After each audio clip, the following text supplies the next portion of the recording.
Prendre 20 ans ferme ou balancer quelqu'un et prendre 5 ans. Max. Je suis conscient des risques que j'avais à prendre. Donc si je dois en prendre 20 et que c'est de ma faute, bah je les prends. Hein. Je peux pas balancer. La vie de poucave, c'est difficile, ça met en déficit. Voilà. Autant vivre comme un yé et prendre 20 ans que vivre comme une poucave et sortir au bout de 5 ans. C'est très difficile pour le moral et surtout pour la conscience.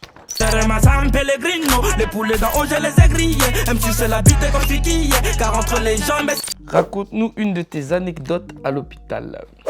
Quand je pouvais pas marcher, tu vois. En fait, j'ai toujours été quelqu'un de très actif, tu vois. Ça veut dire qu'au bout de 2 semaines d'hôpital, le médecin il me dit bon, marcher ça va être un peu dur, mais tu vas remarcher de fil en aiguille. Moi je lui dis c'est impossible. Moi depuis l'époque, tout ce qui est marché, depuis les années je connais moi marcher. Ça veut dire je pose un pied par terre. Il me dit ça va être dur. Je lui dis je connais médecin, arrête de me dire c'est dur. Voilà, je pose le 2e pied frère. Maintenant on va avancer. J'arrivais plus. Voilà, j'étais essoufflé.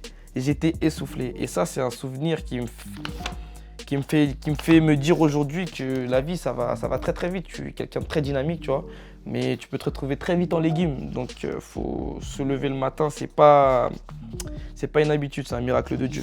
Et Dieu merci qu'on est là maintenant aujourd'hui, tu vois. C'est la pépite, c'est normal. Caïs Bena, comment vois-tu la police? A déjà eu une altercation avec la police?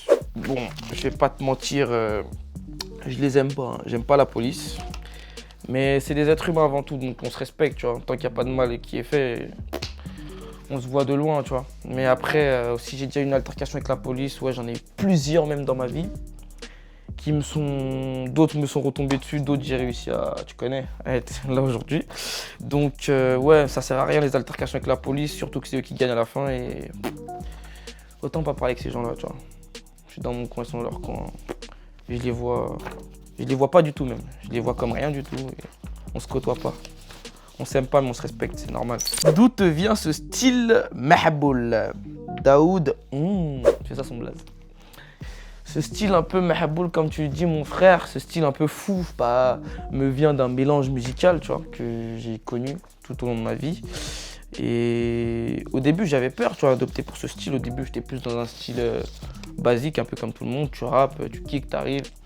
Et de fil en aiguille, à force de poser mes ambiances, à force d'aller au studio, tu prends confiance et tout seul ça s'est fait, tu vois. Tout le mélange que j'ai accumulé pendant toute ma jeunesse, ça en est ressorti et ça a créé un style. C'est comme ça que c'est arrivé. Aujourd'hui, il y a San Pellegrino. Il a des grands frères par exemple, il a Cogno, tu vois. Cogno c'est un son où j'utilise à peu près la même thématique que San Pellegrino, mais sans faire le même son. C'est quoi les hommes, c'est comme un cognon? C'est quel fils de putain qu'on doit cogner? Mais c'est de là que ça commence, et après t'as Pernambucano, et après t'en as plein, tu vois ce que je veux dire. Ça coupe, ça entache de la dynamite, je dis pas la peine, no, pas la peine, une balle impère, no. Franchement, je te mens pas que j'appréhendais aussi, tu vois, avant de faire des sons comme ça, tu vois. Parce que moi, je les aimais bien, mais est-ce que le public va bien le recevoir? Est-ce que je vais pas être critiqué direct? Au contraire, ça a été reçu. Après, t'as toujours des critiques, mais si t'as pas de critiques, on parle pas de toi. Donc, mauvais, bon buzz, on prend tout. Qu'est-ce qui t'a poussé à rapper? Sinon, continue comme t'es chaud. Ilan du 336. Alors, Ilan du 336 qui m'a poussé à rapper déjà, dans un premier temps, c'est que, je vais pas te mentir, j'écoutais mon frère. Ce qu'il écoutait, moi j'écoutais pas trop de rap à ce moment-là, tu vois. Parce que c'est plus à des moments que j'écoute de la musique. Mais c'était une période où j'écoutais pas beaucoup de rap. Et mon frère, il me faisait écouter du rap. Et honnêtement, je me sentais capable d'écrire mieux, tu vois. D'écrire mieux que certains. Mais entre-temps, je suis parti à l'hôpital. Et à l'hôpital, je galérais beaucoup. J'avais rien à faire. Ça veut dire qu'on m'a laissé un téléphone, j'ai commencé à écrire mes textes. J'osais pas trop dire aux gens que je faisais du rap, tu vois. Je faisais ça dans mon coin. Un jour, un peu rébanave, tu connais.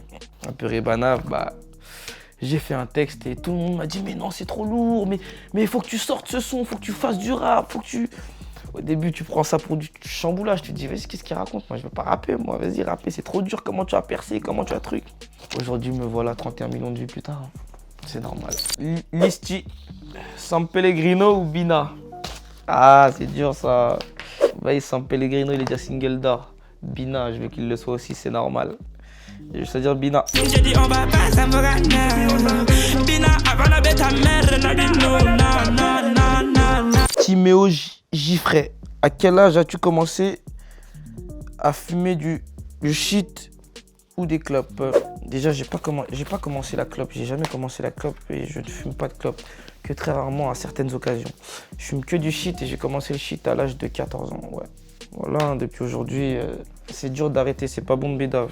Maman dit mais j'arrête la bédave, voilà maman j'arrête le boulot, yeah. Donc tous ceux qui peuvent arrêter, c'est de la merde.